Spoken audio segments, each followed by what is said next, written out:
नमस्कार दोस्तों। अभी आजकल आप देख रहे हैं कि शेयर मार्केट में बहुत बूम है और लोगों ने बहुत अच्छा पैसा पिछले 2 साल में कमाया है। कोरोना के इस टाइम में जिसने जहाँ पर भी इन्वेस्ट किया और उसको बम्पर प्रॉफिट मिला है, क्योंकि लास्ट 2 ईयर में आपका शेयर मार्केट डबल से भी ज़्यादा हो गया है। तो ऐसे टाइम पे कोई भी अर्न कर सकता है। अब आप सोचिए, कुछ लोगों ने जिन्होंने इस टाइम पे पैसा लगाया, उन्होंने कितना मोटा पैसा बनाया है, और कुछ लोग केवल सोच के रह गए। और ये सारा आपका ग्रह और कुंडली का कमाल है। कुछ लोगों ने नए डीमैट अकाउंट खुलाए और अपना पैसा वहां पे इन्वेस्ट कर दिया, तो बहुत ज्यादा पैसा कमा लिया। वो वैसे 2 4 5 10 साल में भी जितना पैसा नहीं बना पाते, उतना पैसा उन्होंने पिछले 1 साल में बना लिया है। तो हमारा जो कुंडली के अंदर जो भी प्लेनेट होते हैं, स्टार्स होते हैं, हम कहते हैं कि ये हमारे भाग पर डिपेंड करता है। भाग्य हमारी कुंडली डिसाइड करती है। तो आज के मैं इस वीडियो में आपको बताने वाला हूं कि शेयर मार्केट में हम इन्वेस्ट करके किस तरीके से पैसा बना सकते हैं। दूसरी बात, दुनिया का कोई भी काम इससे ज्यादा आसान नहीं है। आपको कोई फिजिकल वर्क करने की जरूरत नहीं है। केवल अब कंपनीज की आजकल इतनी इंफॉर्मेशन अवेलेबल है, आप पास्ट हिस्ट्री ट्रैक करें और कंपनीज के बारे में जानें और अच्छी कंपनियों में आप इन्वेस्ट करें, तो आपको पक्का बेनिफिट होगा ही। हिस्ट्री में कभी ऐसा हुआ नहीं कि अच्छी कंपनियों में आपने पैसा लगाया है और वो 5 साल में डबल नहीं हुआ हो। तो जो लोग भी यदि इन्वेस्ट भी नहीं कर रहे हैं, वो इसमें इन्वेस्ट करें और अपने कुंडली का भी यदि हेल्प लें, तो उन्हें बहुत ज़्यादा हेल्प मिलने वाली है। क्योंकि कई बार क्या होता है कि हमारे स्टार्स हमारे फेवर में नहीं होते। हम जहाँ पे भी इन्वेस्ट करते हैं, यदि जमीन में लगाएंगे तो वहाँ हमारा नुकसान हो जाएगा, शेयरों में लगाएंगे तो वहाँ नुकसान हो जाएगा। उसका कारण ये होता है कि हम पेशेंस नहीं रखते, और दूसरा हमारे स्टार्स इस तरीके से होते हैं। तो मैं आज के इस वीडियो में बताने वाला हूँ कि हमारे किस तरीके से स्टार इन्वेस्टमेंट में हेल्प करते हैं।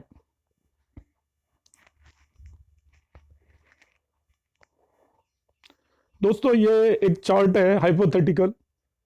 तो इसके अंदर ये यहाँ पे आप देख रहे हो नंबर लिखे हुए हैं 1 2 3। ये हाउसेस को रिप्रेजेंट करते हैं। तो जो नंबर 1 हाउस है, ये हमारा खुद का होता है, हमारे सेल्फ को रिप्रेजेंट करता है, हमारी अपनी पर्सनैलिटी को रिप्रेजेंट करता है, पूरी लाइफ को रिप्रेजेंट करता है, एज को रिप्रेजेंट करता है। तो सारे इस पूरे चार्ट के अंदर सबसे इंपॉर्टेंट ये हो गया, क्योंकि ये हमारी ओवरऑल पर्सनैलिटी को रिप्रेजेंट करता है। तो हमसे अपने आप से रिलेटेड हम कोई भी चीज देखना चाहेंगे, तो हमें इस फर्स्ट हाउस को जरूर देखना चाहिए। हमारा फर्स्ट हाउस स्ट्रोंग है, हर एक हाउस का एक लॉर्ड होता है, और वो लॉर्ड स्ट्रोंग है तो हमारी पूरी लाइफ अच्छी जाने वाली है। वो सारे उसको कंट्रोल करेगा, वो राजा है हमारे इस पूरे चार्ट का। इसके बाद क्या होता है, एस्ट्रो आपका इन्वेस्टमेंट से रिलेटेड हाउस है हाउस नंबर 2, जो कि मैं प्रीवियस वीडियोस में भी एक्सप्लेन किया है। ये एक्यूमुलेटेड वेल्थ को बताता है, आपने कितना पैसा इकट्ठा किया अभी तक। माँ बाप ने दिया, यहाँ से आया वहां से आया, आपने कुछ अर्न किया, उसमें से आपने कितनी एफडीज की हुई है, कितनी प्रॉपर्टीज ली हुई है, कितने आपने शेयर मार्केट में इन्वेस्ट कर रखा है, और वो आपका इकट्ठा आपने किया है, वो एक्यूमुलेटेड हेल्थ को बताता है। इस चार्ट का जो फोर्थ हाउस है, फोर्थ हाउस दो बहुत इंपॉर्टेंट चीजें बताता है कि आपके पास कितनी प्रॉपर्टी है, कितनी जमीन जायदाद है। साथ में यह भी बताएगा आप उसको भोग कर पा रहे हैं नहीं। आपने प्रॉपर्टी बहुत सारी खरीदी हुई है, किराए पे दी हुई है, जेब में पैसा नहीं है, और छोटी छोटी चीजों के लिए आपको जरूरत पड़ती है। आप कोई प्रॉपर्टी बेच के तो काम चला नहीं सकते, तो उस प्रॉपर्टी का कोई यूज नहीं है, आपके बच्चे यूज करेंगे उसको। क्योंकि आपके पास तो आपने अपनी सारी लिक्विडिटी तो स्टॉप करके रख दी है। तो प्रॉपर्टी के साथ उसका सुख कमाना, जैसे आपके पास फार्म हाउस है, वहां पे वीकेंड में जाके आप एंजॉय कर रहे हो, स्विमिंग पूल बनाया हुआ है आपने, तो वो तो सुख लेना हो गया प्रॉपर्टी से। या खुद बहुत बड़े मकान में रह रहे हो, वो सुख लेना हो गया प्रॉपर्टी से। मगर आपने कई प्रॉपर्टीज ली हुई है, खुद एक छोटे मकान में रह रहे हो, और बाकी प्रॉपर्टी किराए पे दी हुई है, किसी फैक्ट्री को दी हुई है, आप उससे अर्न कर रहे हो, मगर उस प्रॉपर्टी का सुख नहीं है। तो ये आपका फोर्थ हाउस बताता है कि आपको प्रॉपर्टी भी होगी आपके पास, और उससे आपको सुख मिलेगा या नहीं मिलेगा। स्टॉक मार्केट में इन्वेस्टमेंट के लिए सबसे इंपॉर्टेंट जो हाउस होता है आपके चार्ट में, वो फिफ्थ हाउस होता है। ये स्पेकुलेटिव फील्ड में काम आता है। स्टॉक मार्केट स्पेकुलेटिव है, वैसे मैं इसको उतना स्पेकुलेटिव भी नहीं मानता। स्पेकुलेटिव उन लोगों के लिए है जो ट्रेडिंग करते हैं, और जो ट्रेडिंग करते हैं उनके लिए मेरी कोई एडवाइस नहीं है, मैं केवल इन्वेस्टर्स की बात कर रहा हूं। आप लॉन्ग टर्म पे इन्वेस्ट करते हैं तो फिफ्थ हाउस बहुत इंपॉर्टेंट होता है। जिस पर्सन का फिफ्थ हाउस और उसका लॉर्ड स्ट्रॉन्ग है, सही पोजीशन पर है, वो उसको स्टॉक मार्केट में वो जो भी इन्वेस्ट करेगा वाइज डिसीजंस लेगा और उसे हमेशा प्रॉफिट होने वाला है। यहाँ पे सिक्स हाउस मार्क किया हुआ है, ये आपका डेट का हाउस है, आप पे कितना उधार होने वाला है। तो इन्वेस्टमेंट जब भी हम करते हैं तो डेट लेके इन्वेस्टमेंट करना स्टॉक मार्केट में कभी भी एडवाइजेबल नहीं है। जो भी पर्सन डेट लेके स्टॉक मार्केट में इन्वेस्ट करता है, एट लास्ट वो नुकसान में जाएगा, क्योंकि उसको जब डेट चुकानी पड़ेगी, मार्केट डाउन हुआ तो अपने शेयर उसको नुकसान में बेचने पड़ेंगे। और हम बात कर रहे हैं लॉन्ग टर्म इन्वेस्टमेंट की। लॉन्ग टर्म इन्वेस्टमेंट में वही पैसा डाला जाना चाहिए जो आपको अभी इमीडिएटली कोई रिक्वायरमेंट नहीं है। जो पैसा आपके पास स्पेयर मनी है, चाहे वो आपके पास 1,000 रुपए है, 1 लाख रुपए है, 1 करोड़ रुपए है, उसी को स्टॉक मार्केट में इन्वेस्ट करिए और फिर आप देखेंगे कि आप कितना एंजॉय करते हैं उसकी सक्सेस को। Eighth house is very important for stock related matters. ये आपका हिडन नॉलेज को बताता है, सडन इवेंट्स को बताता है, सडन गेन्स को बताता है। सडन गेन्स को कैसे बताता है?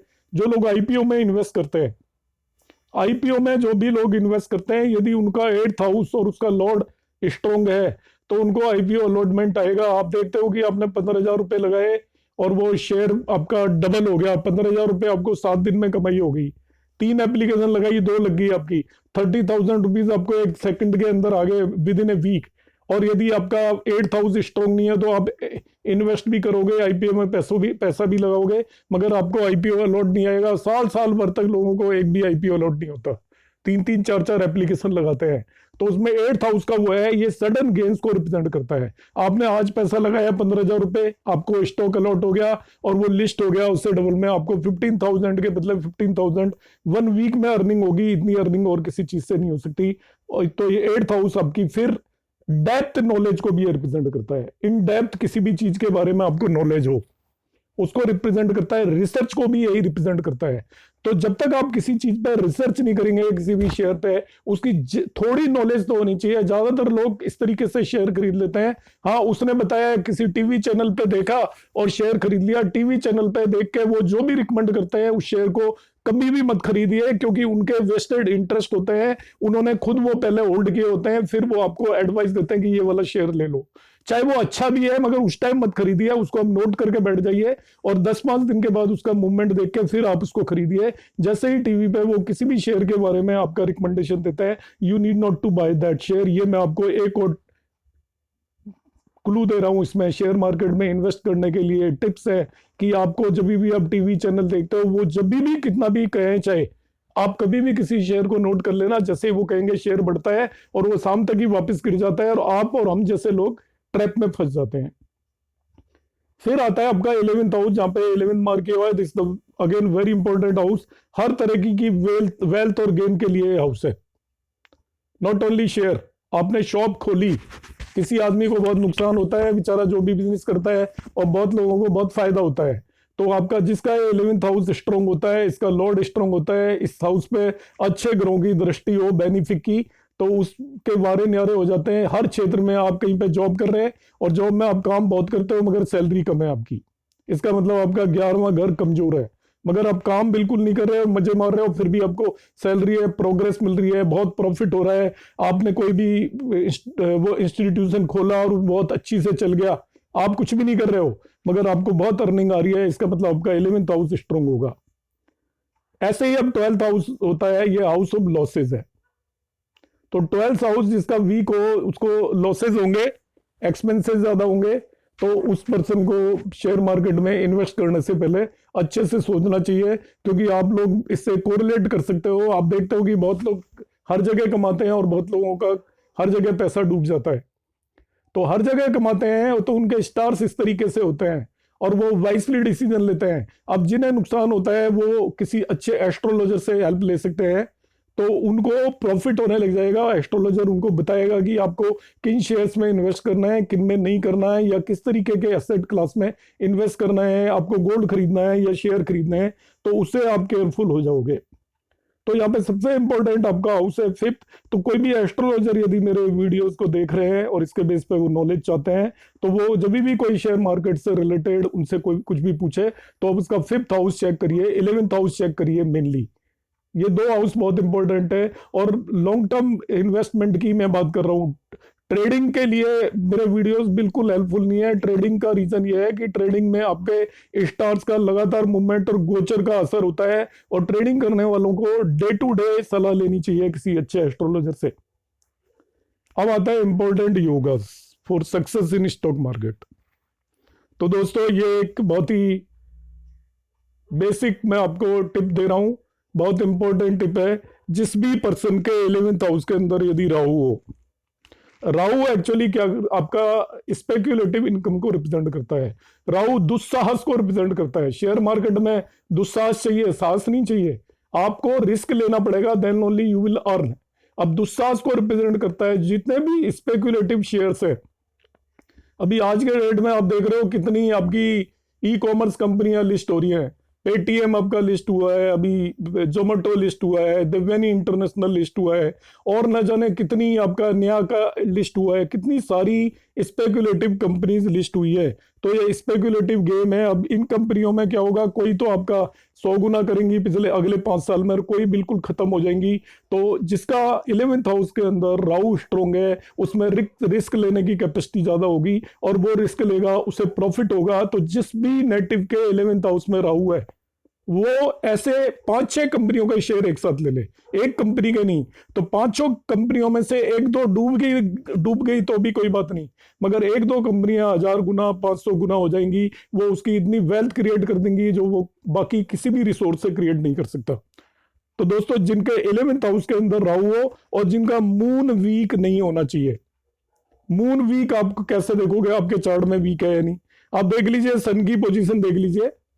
सन से 2 या 3 हाउस, वो सपोज जैसे मैंने यहाँ पे एग्जांपल के लिए बता देता हूँ मून वीक कैसे देखना है आपको, क्योंकि ये भी बहुत इंपॉर्टेंट है। जिसका मून वीक हो उसका मन कमजोर होता है।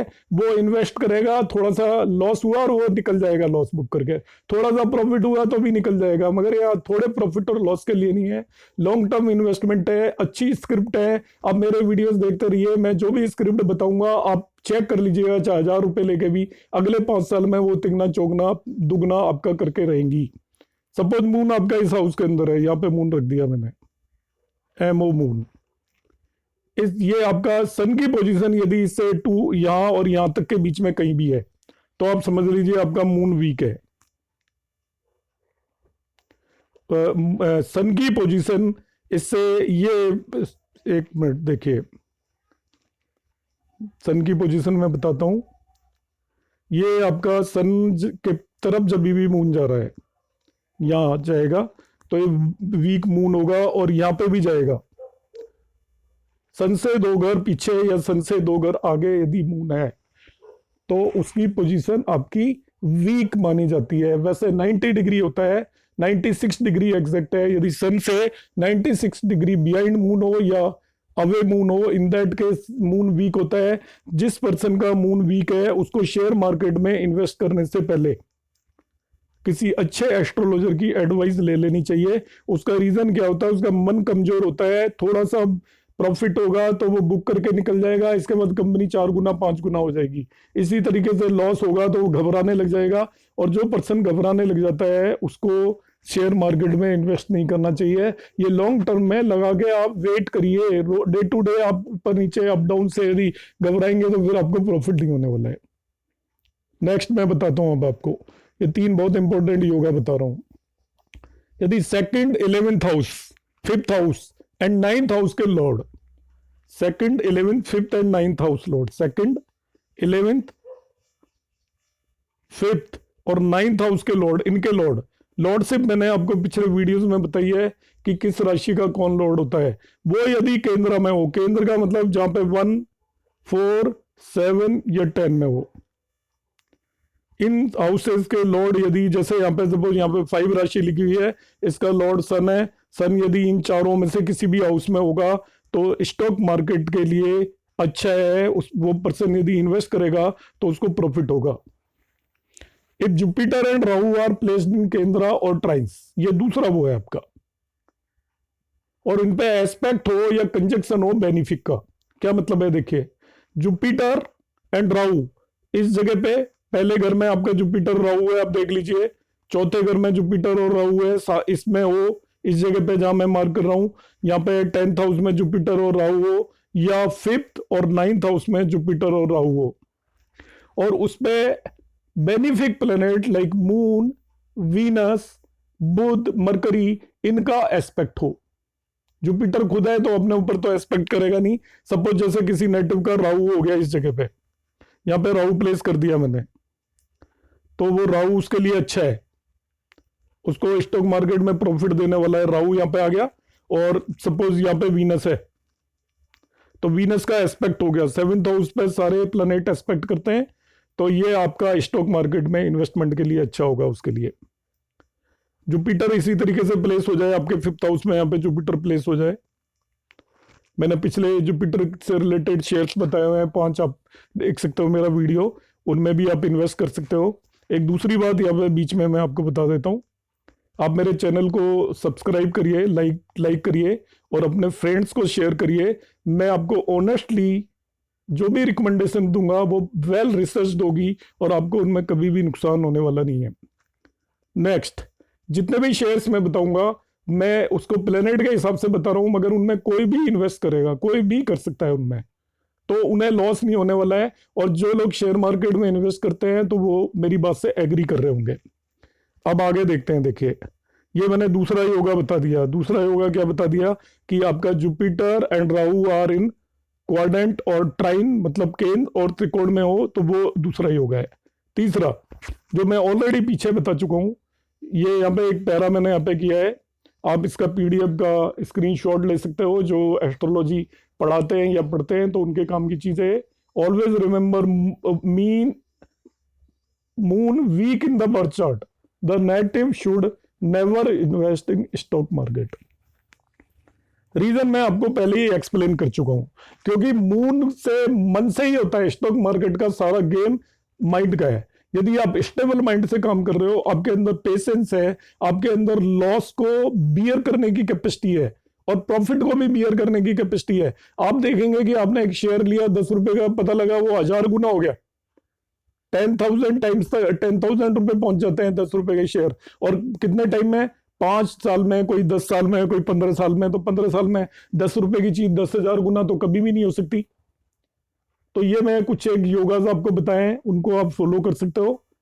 फर्दर एक और मैं एडिशनल आपको चीज बता देता हूं, शेयर मार्केट से रिलेटेड जो प्लेनेट है, ये एस्ट्रोलॉजर्स भी हैं, नॉर्मल पर्सन भी देख सकता है, वो आपके मेन होते हैं। आपने जुपिटर देखना है, आपने सैटर्न शनि देखना है, मरकरी देखना है, मून देखना है, और राहु देखना है।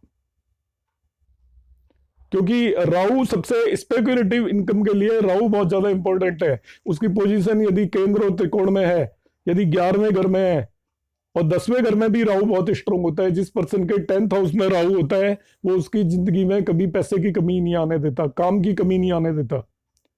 मगर जब भी आप इन्वेस्ट करें, और लॉन्ग टर्म ही आपको इन्वेस्ट करना है। तो आई होप मैंने आज के वीडियो में जो भी बताया है वो आपको बात समझ में आई होगी, और मैं आगे रिकमेंडेशंस दूंगा डिफरेंट प्लैनेट्स के बेस पे। आप मेरे वीडियोस वॉच करते रहिए, और जितना भी bare minimum amount of invest करना चाहो कर सकते हो। आप अपनी रिसर्च भी करिए और भी पता कीजिए, क्योंकि पैसा आप ही का लगने वाला है। मैं तो केवल रिकमेंडेशन दे रहा हूँ, प्रॉफिट आपको होगा, लॉस आपको होगा, पर मेरा वेल रिसर्च है। यदि आप उन स्क्रिप्ट में इन्वेस्ट करोगे तो मेरी ऐसी उम्मीद है कि आपको 100% फायदा होगा, और फायदा भी कई गुना आपका पैसा होने वाला है। Thank you.